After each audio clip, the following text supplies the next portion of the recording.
Hello and welcome to our special interview here on Viking.TV with me, Anne Diamond. I have a wonderful musical treat for you today with one of the most famous tenor voices in the world.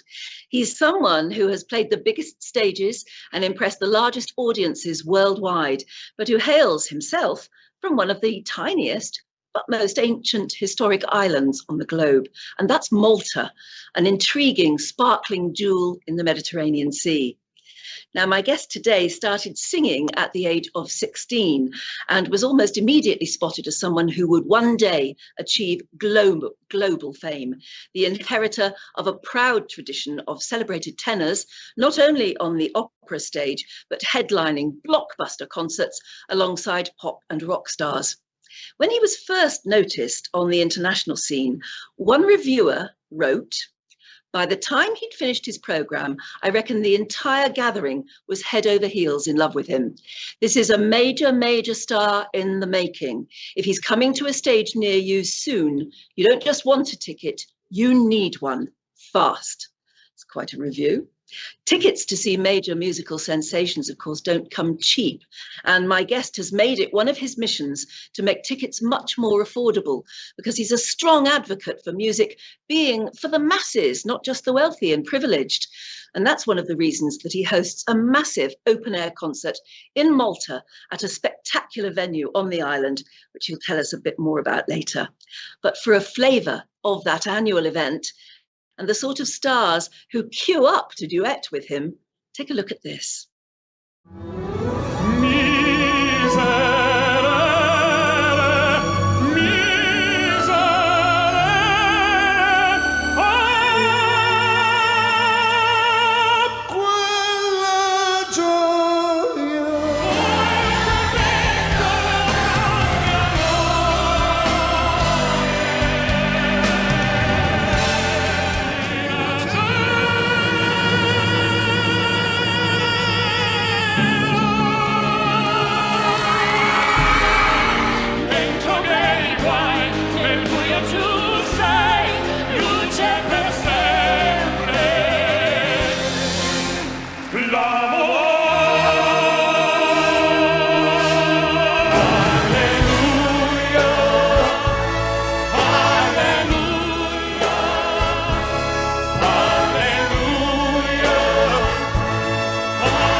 Fantastic. Pretty understated, those concerts, aren't they? They must spend a fortune just in fireworks. Anyway, my guest today is world famous, but he even calls himself the Maltese tenor. He's Joseph Calleja, and a very warm welcome to you.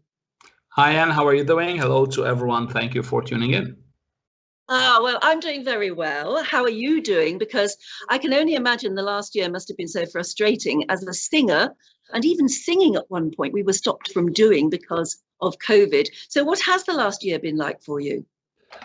The last year has been like a little bit like being in a mixture of The Matrix and a Stanley Kubrick movie in one. It's surreal because you wonder what would have happened had this pandemic happened in the 80s or 90s, where ordering food online wasn't that simple, of course, it didn't exist. When working from home probably would have not been possible either. So it's very interesting. But I have become an expert baker, a great pizzaiolo, and generally speaking, a really good chef. And I've discovered that I have not bad green fingers to grow stuff, because I became jack of all trades and master of none, basically, in a nutshell. That sounds as though you've had fairly good time. I know that I've read previous interviews with you where you have said one of the worst things about being a concert tenor and traveling the world is that you have to leave home behind so often. So has it been a chance for you to stay at home in Malta? It was, and it's a very funny because I started singing professionally at the age of 19, so I have been on the road. Well, till 2020, I would have been on the road for 24 years with little breaks. So I was telling my manager, oh, I would love a sabbatical, 3-4 months, just not having to worry about changing luggage. And boy, be careful what you wish for, because instead of 3-4 months, we got 1 year plus. I still did some stuff for TV. I traveled to Naples, Florida to sing with Opera Naples, managed to visit Jamaica, did some other stuff in the UK as well. But generally speaking, it has been very, very slow. Some of it was beneficial because I was in need of a rest. And I got to know where everything is in my house finally after 7 years that I've moved there, that I built it actually. But generally speaking, now I think is the time with dwindling numbers, with high vaccinations, is to slowly, steadily, and according to safety protocols. But I think now is the time to, start to get back to the good things of who we were, and I think that it's time for it now. Absolutely. I think you're traveling again right now, aren't you? Because you're not at home in Malta. No, I'm not. I'm in the beautiful city of St. Petersburg in the midst of the White Knights. So quite spectacular, actually. Are you there to sing? Yes, I am. Yes. Gosh, and how did you, in a year of lockdown, when you're gardening or baking, are there things you have to do to keep your voice in trim? Well, I mean, in lockdown, it was hard to keep other areas in trim because, of course, everybody was not really moving much and everybody was eating. But thank God I still could exercise and I managed well to do that. But I think now the voice, as I said, I still did things online. I still studied. I still had my lessons.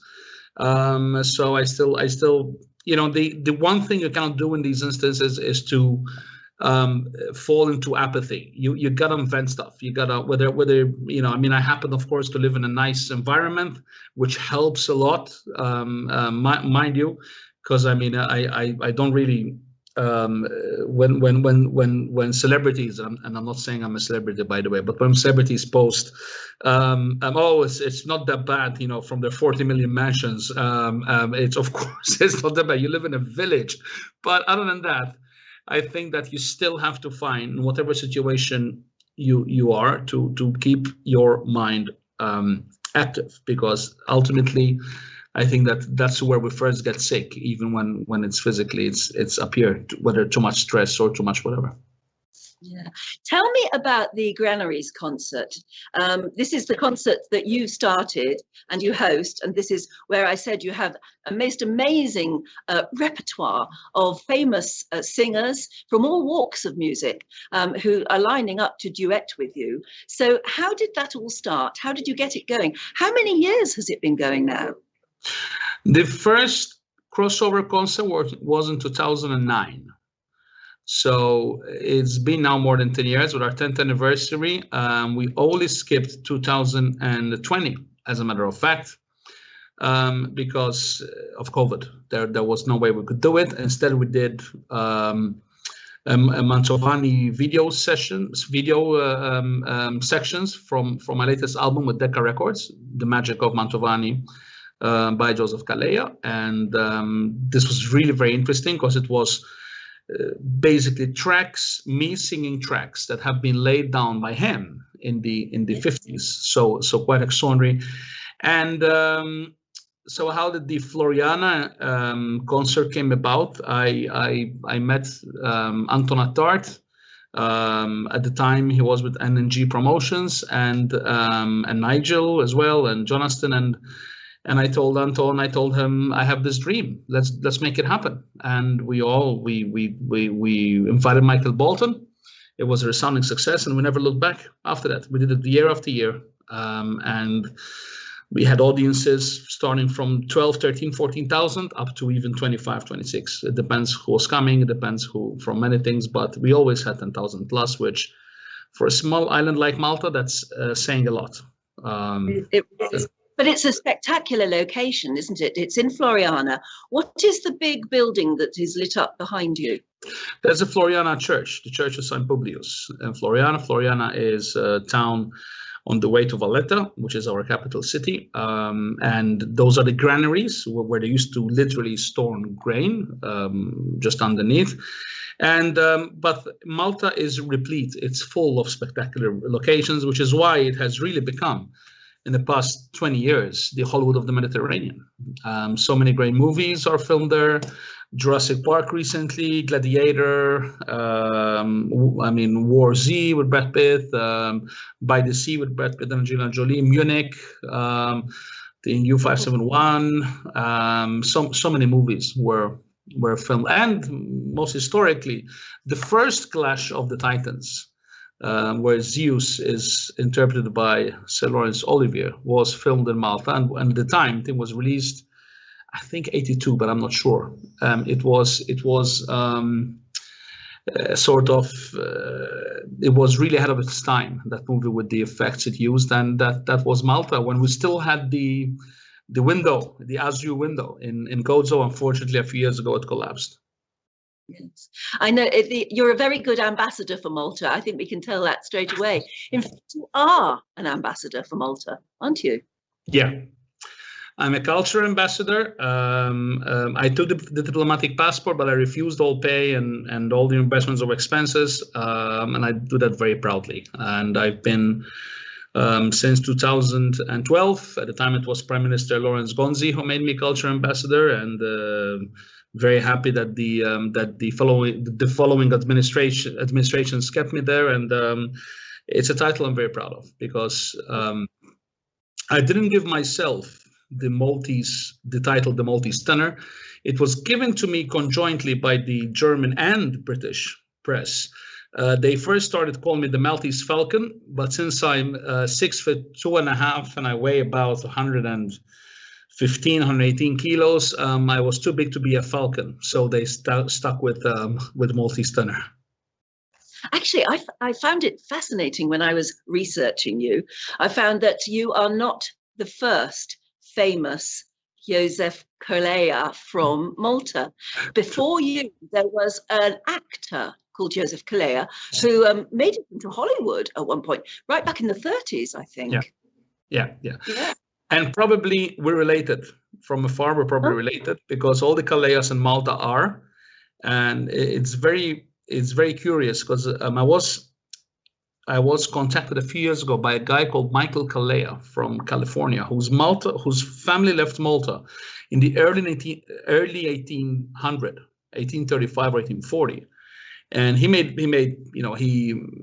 did very well for himself, and he had a genome project to see that all the Callejas, non-Hispanic, so all the Callejas from Spain, from Italy, from Germany, were all related. And he sent me this DNA test to check if it's true, and I was 99% plus match. So all the Callejas are related, and one of the oldest families in Malta. And you can see the surname in 1492 already, or 1490.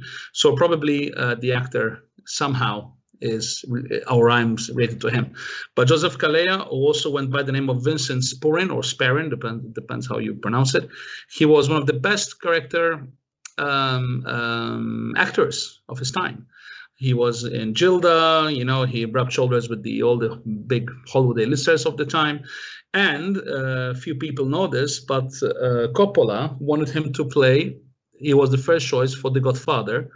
For Vito Corleone, it wasn't Marlon Brando the first choice. First choice was Joseph Calleja, and I wonder how that would have turned out, for me, because that would have propelled him into global stardom.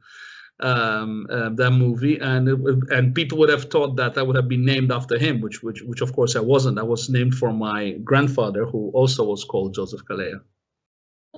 Well, you can be proud of him, and he could equally be proud of you. Let me find out more about you then. You said you first started professionally singing at 19, but when was it evident? Was it when you were a little boy that you had something special in your voice? Yeah, I mean, special. Everybody knew I could sing. I could sing, and I also was very loud. So it was always in the bus or in the classroom. Calleja, keep your damn voice down all the time. Some people have beauty, some people had volume. I was lucky to have both. And then I was in a rock band. At the age of 13, I discovered the voice of Mario Lanza, completely by chance, and immediately started imitating him. I said, oh, okay, I can do this voice easily. And I did. And everybody was like, what the hell is going on here? And long story short, and I met my teacher at the age of 15, 16, and I remember he had a pair of big glasses on him. And I remember as soon as I started singing, he did this with his glasses, and he opened his eyes and I said, okay, I was thinking whilst I was singing, I said, I'm either very good or I'm either very bad, because I startled him. So I either startled him for how good I am or how bad I was. So thank God it was that I was good. It was, yeah. So I presume at that point you started formal singing lessons to train that voice. Yeah, I did. It was, we started with once, twice a week. Then my teacher basically moved in my parents' house. And at the age of 19, I had my debut in Gonzi as Macduff in the opera Macbeth of Verdi. A month later, I did a competition in Vienna. And I won a prize. I was the youngest prize winner ever in the Belvedere Hans Gabor in Vienna. And I was one of the 7 awarded prize winners. There were like 3,500. And when that happened, we knew that we had something. I mean, my teacher always knew, but my parents and myself needed convincing how good I could be, how good and that. So yeah, it was. But that means you were traveling to sing. You were actually on the international stage, on the circuit, as it were, at the tender age of 19, and have been at it ever since. Gosh. Yes, I'm lucky that I never had any hiatus, never had any problems. I mean, serious problems with my throat and my vocal cords. Never been kind of, vocal trauma and stuff like that. So I've been very lucky. Technique helped, but my technique wasn't perfect. It's better now, but it was good enough to keep me away from trouble. That's the way I sort of like to explain it. And I was lucky to have my teacher, Polasha. I was lucky to have a family that was all in all relatively supportive to what I was doing. And I had my moments, but I generally was quite always level-headed and always had my feet both on the ground, planted very firmly. I mean, you say, obviously, it was hearing Mario Lanza at the very beginning that inspired you, and you could imitate him, and you could do that sort of voice. And then that award that you won in Vienna was named after Placido Domingo, wasn't it? No, so he must have. That was the Belvedere Hans Gabor competition, which was named after the famous Hans Gabor. But after that, very shortly, as you rightly point out, I did Operalia. I think that was just 2 years later. I was 21 in Puerto Rico, and I won the Culturarte Prize, generously donated by my friend, Guillermo Martinez. At the time, of course, I barely knew him. And then, of course, Placido invited me to Washington, to Los Angeles, to other places. I mean, he really was, and he is, a great man and a great supporter of many talent. Done a lot of good. You've got a lovely picture of you here with him, Placido Domingo. Simon Boccanegra. This is Simon Boccanegra in the opera Simon Boccanegra by Verdi, and that's with the soprano Marina Pavlovskaya and me playing the role of Gabriele Adorno. And he's unfortunately dying at that moment. And there's a very funny anecdote to that production. We did one at the Royal Albert Hall, and when he collapsed in the end of the opera, he stayed collapsed on the ground for a little bit too long, and everybody was like, should we check if he's okay? But it turns out he was only milking it. and boy did it work, because he got a tremendous uproar applause when he deserved every ounce of it, of course, but he was there lying on the floor pretending to be passed out, and we're worried that something really, he hit the ground. I mean, Placido is not a young man anymore, but he has a young brain and a young heart. And when he falls, he still thinks he's the goalkeeper. When he used to play goalkeeper in football, he still thinks he's 19 or 20. You know, we try to explain to him that he isn't, but he will not take any of it. So, and he was there on the ground, on the floor, lying down, milking it, and finally he did, stand up with a very cheeky smile like this, and they loved him for it when he did. Yes. He's a born entertainer, isn't he? He's very, very funny as well, which is why he appeals to people who aren't necessarily opera lovers. He still has this tremendous character and is very funny on stage. I think that as there are human beings, usually artists, but not exclusively so, that are that remain young in the head, right? To us men, of course, it comes more easily because we men never grow up, and I do mean this. I'm not even being funny. I mean, the thing about men is we don't grow up. I mean, there was an interesting study recently, a serious study, where they said that men only mature between the age of 40 and 45, and I said, and that's the average. Like, so I want to know what's below average. So I probably think that Placido and myself are probably the below average category, that we're still kids at heart. And that's the artist. If you look at Picasso's couple of photos in his last years, there's one when he's lying in a bathtub, and he must have been pushing 75 or something. And I don't know what age Picasso died, but I think that was the. And there's him with his torso, with his naked torso, literally probably 75, close to 80. And he is just grinning cheekily in this bathtub with his, and you could, and I'm sure that if a picture of him when he was 4 existed with the same pose, and you compare it, the eyes would have not changed one single bit. Yeah. So I think that when a human spirit, in a good way, is able to retain that youth and retain that joie de vivre and that explosive energy of eternal discovery, I think that's the only way to remain youthful. Yes, but people who don't know opera don't know either. They think it's all serious, and of course it isn't necessarily. There are some very funny scenes, and a leading tenor such as yourself, you need that joie de vivre on stage in order to be electrifying, to be entertaining. You have serious operas, you have tragic operas, you have comic operas, you have, and then sometimes something happens in a tragic opera that is not supposed to be happening and becomes tragic funny. But I mean, listen, I mean, if one thing we haven't learned yet as a society in general, some people have learned it, but not I think more should. We take ourselves far too seriously.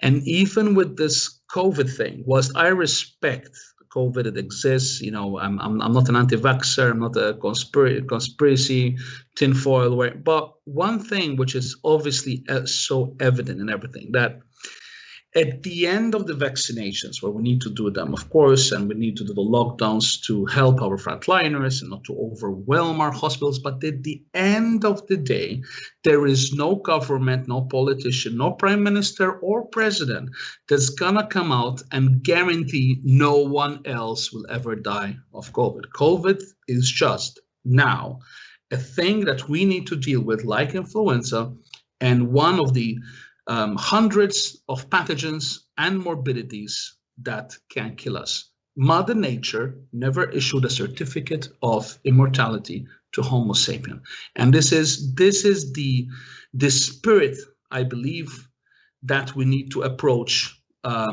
this whole thing. Because I mean, my greatest concern beyond the people who have lost lives. After that concern, the people have lost lives to COVID or died because, but not with COVID. I know 2 of my friends, it's only 62, no previous conditions, and they died not of COVID, but because they couldn't go to the hospital to get themselves properly checked. Is that life like this is not really worth living? So we really need to find some modus vivendi with this thing and Just understand that we do our best to protect the vulnerable, we do our best to protect ourselves from this virus and others that will come, because others will come eventually. That's normal course of human life, but we need to live. Otherwise, what's the point? We were talking about the people who've inspired you, and you have said that if there was one voice you would need to listen to before you died, or one voice that you would be imagining in your head when you died, it would be Pavarotti's. Yeah, because I mean, I give everyone the 100 tenor challenge. Put a CD, MP3, playlist, whatever your game is, and put all the voices of the greatest tenors in the world, and drive for 6, 8, 9 hours and listen to one track after the other. When he comes, it's like he was the Mozart of the tenors. It just cleanses your oral. He had such a distinctive, easy. The definition is easy. Aside from distinctive, silvery, beautiful, easy, that just made you relax and help you relax. And of course, there's going to be the exception, but many people who are tenor fanatics, who love tenors, they invariably agree with me. It's just that he had, aside from perhaps not the most beautiful, of course, he had a beautiful voice, but not the most beautiful voice. People would argue Caruso had a more beautiful voice, or Giuseppe Di Stefano had a more beautiful voice, but he had the easiest, most recognizable, and is just balm to my ears, and of course balm to the ears of many hundreds of millions. Of course, he too is a great entertainer. You mentioned Caruso there, the great Caruso. You played Caruso in a movie called The Immigrant, and it was a true story, wasn't it? Can you tell us? I mean, I did a very short cameo role of playing Caruso in the James Gray movie The Immigrant, with Marion Cotillard and Joaquin Phoenix and Jeremy Renner. And it was extremely funny how it happened, because I received an email, long story short, and it was from him. He said, I want you to play Caruso, and I thought it was a prank. You know, I mean, we opera singers don't get engaged to movies. So that was my manager taking the mickey out of me. So I replied with 1 or 2 profanities. And basically, I told him a couple of things to do to himself and to other people around him. And then it turns out to be, he replied again. He said, listen, no, this is me.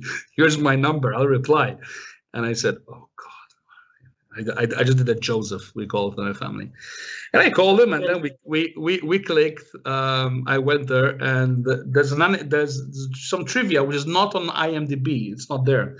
But I was there at 1 p.m. and we started filming my scene at 1 a.m., 12 hours later, because movies take a very, very long time.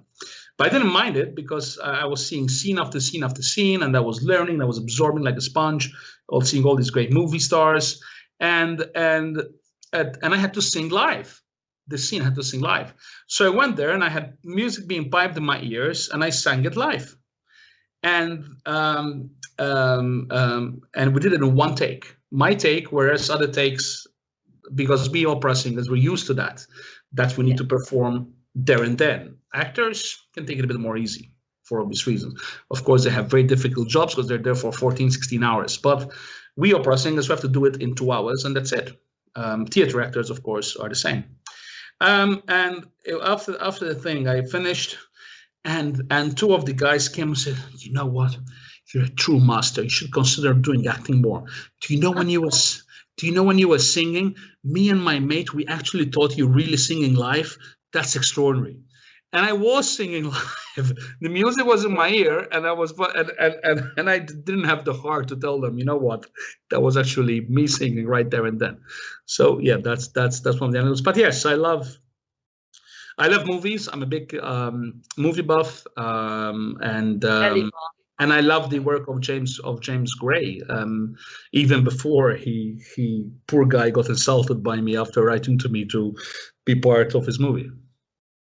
Well, I know a lot of people didn't believe it was a true story, but I mean, The Immigrant is the story of a young girl who's trying to immigrate into New York. And of course, in those days, you had to go through Ellis Island, which was a pretty basic, terrible place actually for some who didn't manage to get in, but that's where you were considered for immigration. And it is true that Caruso went down there to entertain the people who were waiting to try and immigrate into the States. It is actually a true thing that happened. It is a true thing that happened on Ellis Island, and we shot that all on location. So Caruso would have been there 100 or so years before and do exactly that. And I think her name was Magda, if I'm not mistaken. And the soundtrack James Gray uses from La Rondine, from Puccini, where also the title character I think is called Magda. I should know. I did Ruggero, and yeah, I mean it's. I mean, really, movies are the natural successor of opera. If you look at Puccini's operas, for example, they're very cinematic. If you listen to Puccini's music, it's very cinematic, extremely cinematic. So much so, the John Williams score, Star Wars, where you have ba, ba, ba, ba, ba, ba, ba, that's from John Williams. And the inspiration of that tune is note by note taken from Puccini's Manon Lescaut, the intermezzo. If after this interview, people or during, click on YouTube and type Star Wars and Manon Lescaut of Puccini, and I think it's also in the same key. I'm not sure, but it's quite. He didn't copy it, because then John Williams did it in the masterpiece that it is, but he got the inspiration. These things, by the way, happened all the time with the greatest composers. Verdi took things from Rossini, Donizetti, Bellini also from Rossini, and they all had inspiration. Oh, this is a great tune, but I'm gonna make it better. So that kind of thing. Oh, you should know. You've been there many times and sung it. I want to play another video clip. And we've got some more from your Granaries concert. You're singing with several big names here, starting with Zucchero, who's quite a character, isn't he? Oh, yeah. Zucchero Fornaciari. Fantastic. Yes, that's his name, yeah. Yeah. Called Zucchero, which means sugar. Zucchero, which means sugar. Absolutely. Zucchero. Yes. Okay. Well, let's have a look. Let's have a look at this clip. Maybe you can tell us a bit more about the characters there afterwards. Sure. Here we are, another one of your Granaries concerts.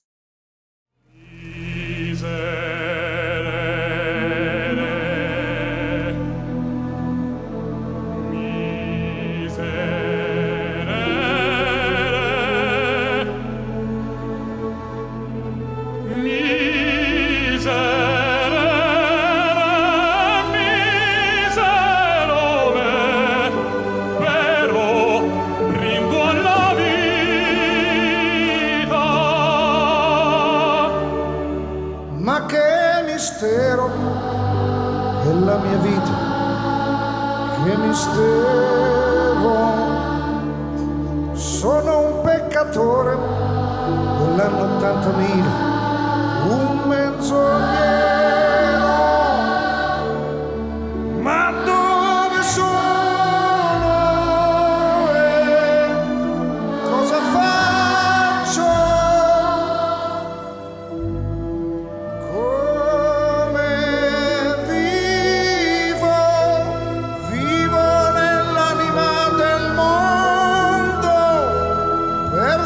Nel vivere profondo, misero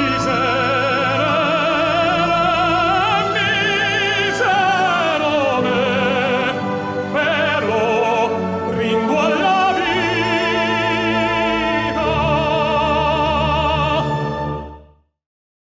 Yeah, there are quite a few characters there. I noticed that enormous choir of children, and that is something you particularly put together, didn't you? Yes, absolutely. And one of the, you've set up a foundation, I know, to look after particularly some of the poorest children in Malta. What does the foundation do? This happened when I was 15, 14 years old. I was learning piano. There was a young brass instrument student who really was a whiz kid. He was like a prodigy. And long story short, my teacher, not voice teacher, my piano teacher, who said he sent for his parents, and there was an expert from the UK, and he told them that this guy, if he has proper schooling, he'll become one of the best in the world in his instrument. And his parents said, we don't have the money, we don't have the sort of that kind of financial inclination. And this guy became good, but not as good as he could have become with the proper channels. And I said very not pompously, but very optimistically, when you're 15, you think you're Superman and bulletproof, which is the way it should be.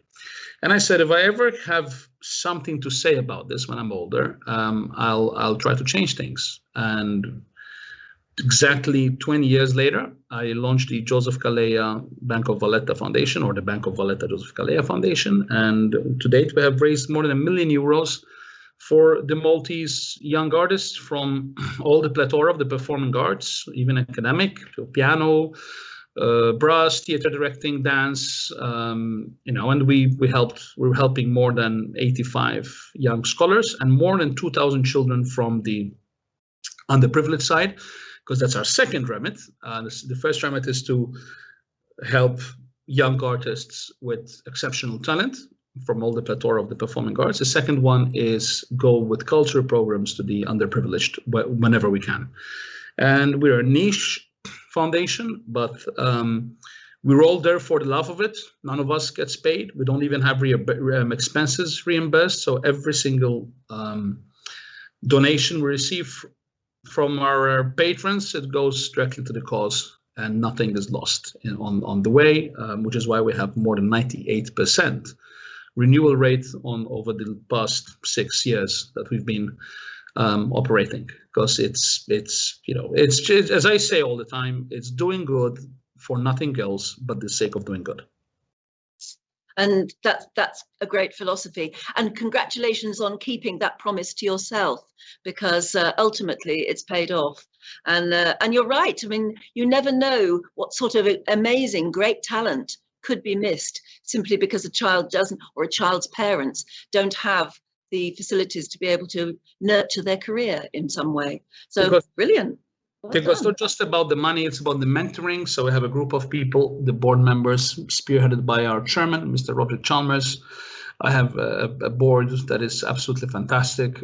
Just to mention a few, Dr. Sabine Caborden, Ali Klapira, Father Michael Ajus, Helga Lul, who Kenneth Mikalev, they all come together, and we mentor, because everyone sort of has his field. I have voice, singing, so anything singing.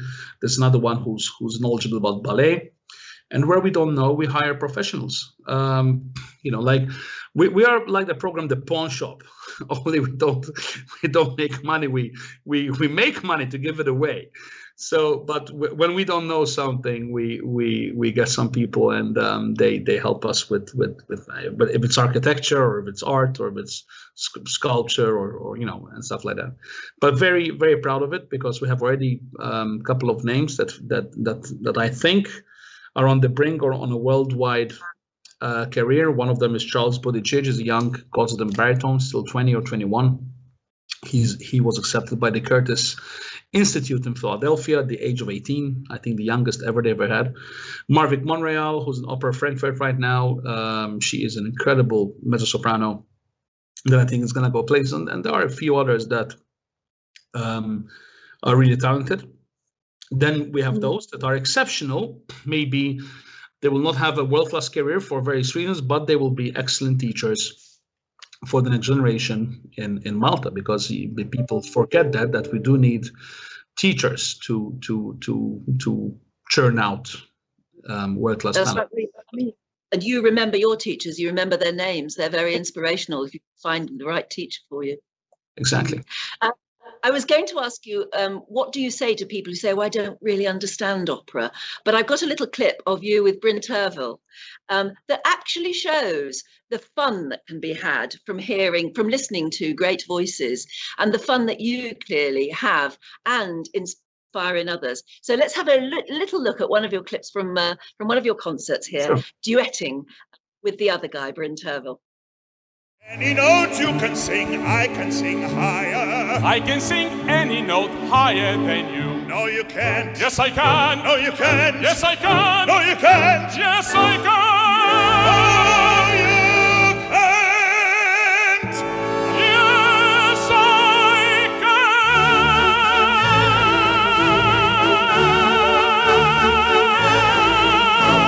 Yes, he can. Yeah, I wonder how much higher you would have gone if we'd left you to it all night.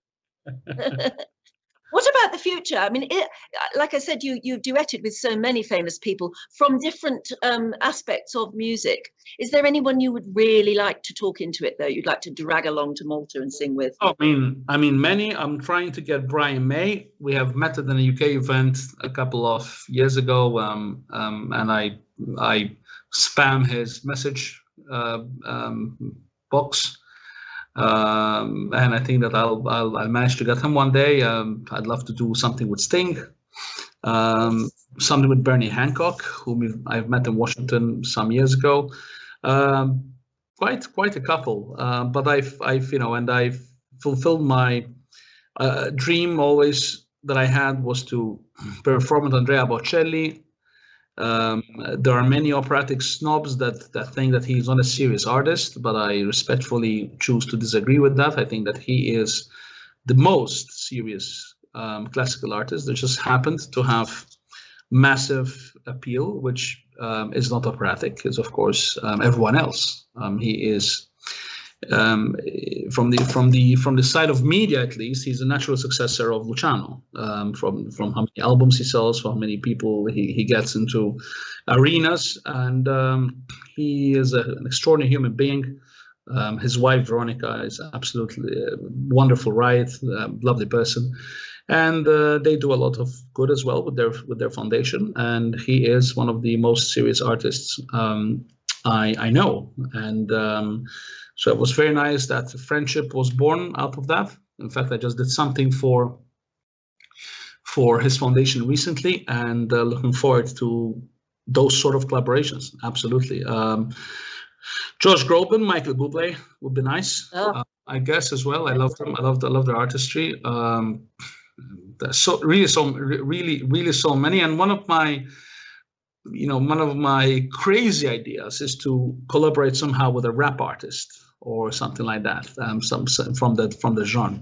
I think that there could be something interesting there as well, because if we're not going to do something about it, opera is going to die a very slow death. Tickets, whatever you hear in the media, ticket sales, especially in North America, are dwindling very heavily, and the way we're going to reverse that trend is by engaging the younger generation. And the younger generation, love it or hate it, you can blame education, you can blame shallowness, you can blame whatever you want, but at the end of the day, that is the fact. So you gotta find a way, a Trojan horse, to get to them.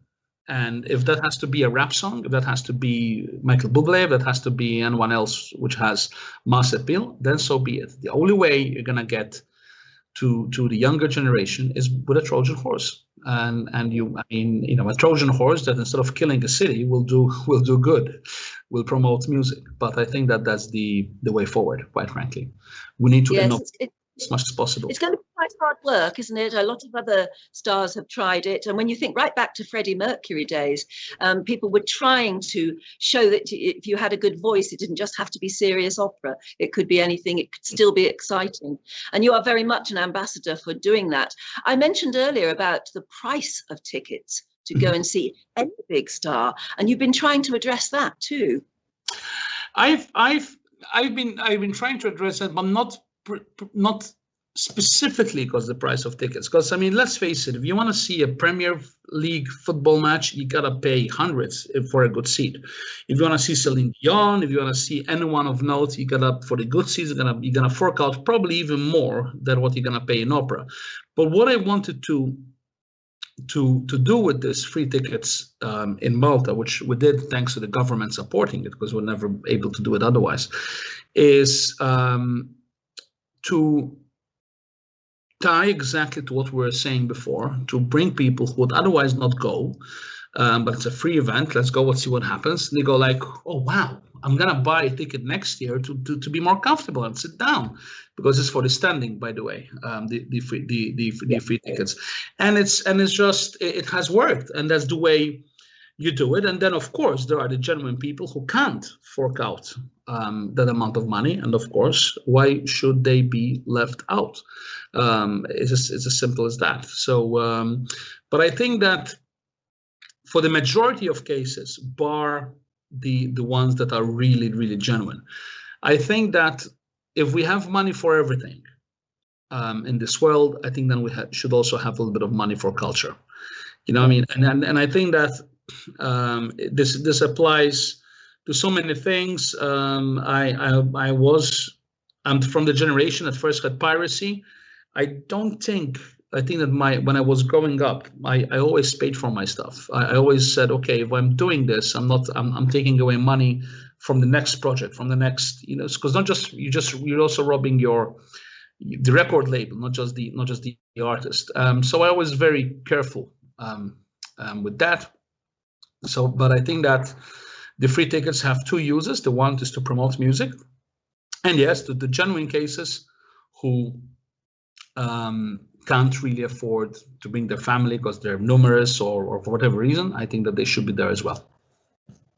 Well, of course, I mean, culture and art is uplifting, and it has to be uplifting for all. We've certainly learned that over the last year when we've been stuck in front of our TVs or whatever. And that's what we've been trying to do on this particular channel, is just to try and enrich people's lives with the cultural, with the nicer things of culture, and learning about the culture behind. I mean, today we've been looking at Malta with you and learning about Malta and wanting to go there to see your concerts and that wonderful backdrop that is so inspirational as well. And you said there are so many parts of Malta that have been used for fantastic film locations.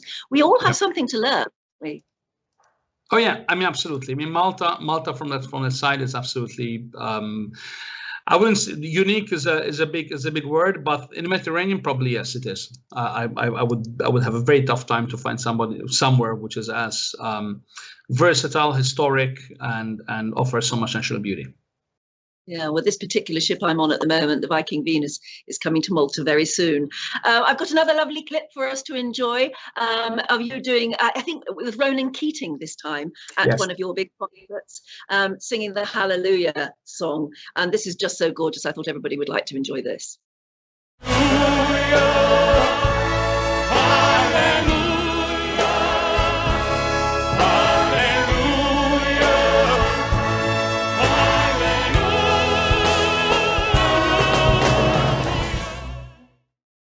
That was very short but sweet, but you and Ronan Keating. Yes. Quite a voice. You sing, you love to sing everything from opera to operetta to what we would call more pop songs and things like that. I know somebody's going to ask sooner or later, what's your favorite aria? Favorite aria? That's hard. It's a tough one because there's so many. I'll tell you my favorite opera, which is actually not an opera. My favorite piece of music overall is Verdi's Requiem, because it's so spectacular. It's another level. It's just the Dies Ira. I mean, you can use it almost for any mood. I mean, you're working out and you have the Dies Ira, the chorus pumping out that beautiful melody, that spine-tingling melody is just incredible. So I think that's what I would really go for as my favorite piece of music at the moment. Are any of those spine-tingling arias, the really famous ones, are they quite difficult to sing sometimes just because your own spine tingles? Yeah, you can get overexcited whilst you're singing your own stuff, of course. Yeah, it's definitely a possibility. But we're professional, so we 99 times out of 100 we suppress that. One time out of 100 when we don't manage, and we get a little bit in trouble, but it's okay. And were there ever any moments, for instance, the first time you sang with Placido Domingo, were there little pinch me moments? You're thinking, oh, I can't believe it, I'm actually on stage with him. Yeah, the first time I met him, I couldn't believe it. I was only 19 years old. It was larger than life. you know, at the time he used to walk with an entourage behind him. It was quite wow. It was, I mean, it was, yeah, I mean, yeah, sometimes you listen to a colleague and you get goosebumps. Rarely, I think it happened when I was singing, because you're so concentrated, you don't even, that channel in your mind is switched off. But yeah, it can absolutely happen. I'm glad to hear it. We've got another clip here just so that we can enjoy your voice, singing everything, I think, in this clip, from opera to operetta. Let's just sit back and enjoy. La donna è mobile, quale piuma al vento, muta l'accento e di pensiero.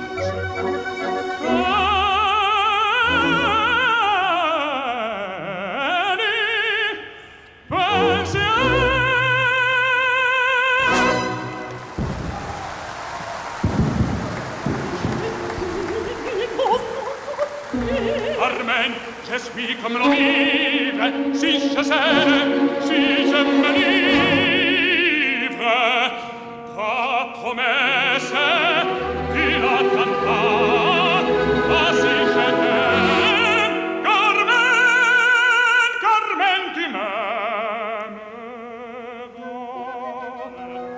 Un regalo servo sul crine posarti,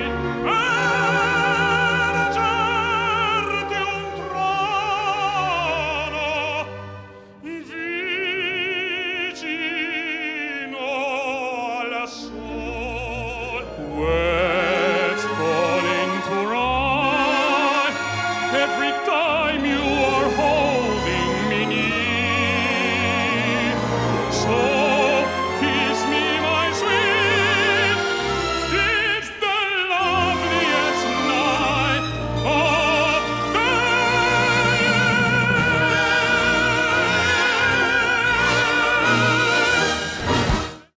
Oh, Joseph, you must feel so tired at the end of a concert, do you? Or has your training given you the ability to just go on and on? When I'm healthy, I feel elated and full of energy after a concert. And then there's a crash at around 3-4 a.m. in the morning. So the adrenaline really speaks. Yeah, you know, I usually feel really good, and I don't really feel particularly tired. No. So it takes a while to calm down, I would have thought. yes, I mean once there's a big adrenaline rush for the concert itself, and then there's just, you know, a couple of hours later and a couple of maybe drinks later, when it's end of season especially, then you can just relax. Well, that brings me on to some of the questions that we have for you. Wonderful. And very neatly onto one from Freya in Oslo, who says, how long do you expect to go on singing? In other words, how long does a professional vocalist's voice last? The prime of the tenor should happen at any time between the age of 38 and 55, 58, 60, depends from human being to human being. I'm still, my voice is still maturing. There has been no so far declines, on the contrary, and so far I'm going to strength to strength. But I guess at the wrong side of my 50s, I'm 60. Presumably things will start shortening up, but you never know. It depends. You know, Placido was singing at his best till late 50s, his late 50s, early 60s. Then he changed register, of course. Luciano was singing very good as well in towards the end of his decade of 50. So from my point of view, 20 odd years. I mean, anyway, I'd like to slow down when I'm 60. So in any case, that there's going to be a slowdown, hopefully, and hopefully with this covenant thing that will be allowed to continue singing in the first place. So, yes. Okay, Natalie in Massachusetts says, do you come from a long line of singers? And are there any younger members of your family who are going to carry the baton forward? In other words, is it genetic? They said my grandmother had a very beautiful voice. My mother, when she sings, she scares the birds in a 200-yard radius.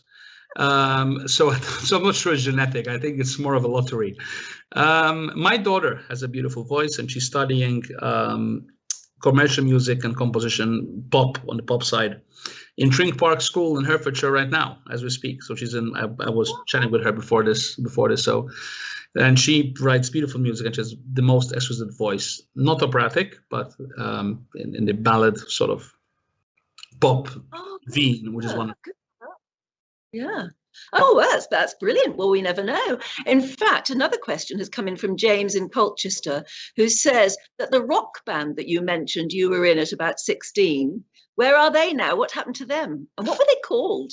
I mean, now when it was earlier, when I was at school, it was formed by Conrad Poulet. Now he called it Scar, and they're in Malta. They do amateur stuff, but they do very good music because they're all professionals in other stuff. But I also sang with my cousin. I think we had gone to this Skanto Prokopen to hear some of the acts, and we ended up singing with them in the off time. And I have a British side to the family as well. So I used to go to York, to Skipton Lake District, and then when I grew up, I discovered West Highlands in Scotland. So yeah, and my favorite band of the time, my favorite actually metal band ever is probably Metallica with Iron Maiden. I always loved them, but there are tons of others, Pearl Jam, Nirvana, so many others. Yeah. Yes, you have a very wide taste in music, but I suppose that's good, isn't it? That's what makes you a good ambassador for music. Billy in Manhattan says, did you ever sing with Pavarotti? Pavarotti I never sang with. I sang with Placido, I sang with Jose Carreras, with Bocelli. Pavarotti unfortunately got ill when I was still very young, and he passed away as well towards the beginning of my career. I had an opportunity once to meet him, but a common friend told me, if you loved him and if you want to remember him as he was, I want to meet him now, because he was in a really bad state. So I didn't. And I'm not sure I'm happy about it or not, but at least my image of him will always be this great persona who's immortal and will never die. Yes. Really. A magnificent, great man. I went to see him in the 80s alongside Princess Diana when he did Pavarotti in the Park, and it poured with rain. In fact, it was in the 90s, and it was an open air concert. It rained until everybody was completely drenched, but he went on singing. He was marvelous. Yeah. Marvelous. Okay. Favorite stage or opera house in the world? That's from Aloysia in London. You're gonna make me fight with people. So I'm gonna go with Malta, my country. So that way it's a politically correct answer. We should have known that, shouldn't we? Yes, if I'm going to let you go, but it's a wrench, because you are just beautiful and a wonderful man to interview. And to hear your voice has just been an absolute privilege and pleasure. Thank you so much for joining us today. What are you off to do? Are you going to go cooking, baking, gardening? Not now. You're in a hotel. Right now I'm in St. Petersburg, so I'm going to go for a walk, discover going to the Hermitage, and just get some fresh air, and just discover St. Petersburg, because it's my first time here. Oh, well, it's been wonderful to see you, and I'm so glad you gave up some of your time for us. Thank you so much. And thank you so much for all the work you're doing, particularly with being an ambassador to Malta, which I know a lot of people going on Viking will be looking forward to seeing Malta maybe for the first time. And maybe we should all come to your concerts too. But for the moment, thank you very much for joining us. It's been absolutely brilliant. Thank you. Thank you. Bye-bye. We'll let you go to the Hermitage. Bye-bye. Bye-bye. And I don't know about you, but now I understand why that reviewer at the very beginning I mentioned said you only have to see him for half an hour to fall in love with him. I think I understand why now. So that's brilliant, isn't it? So I do hope you enjoyed that. I hope you enjoyed hearing him sing. All I have to say is thank you very much again for joining us here on Viking TV. Have a great week until I see you again next Thursday. Bye-bye.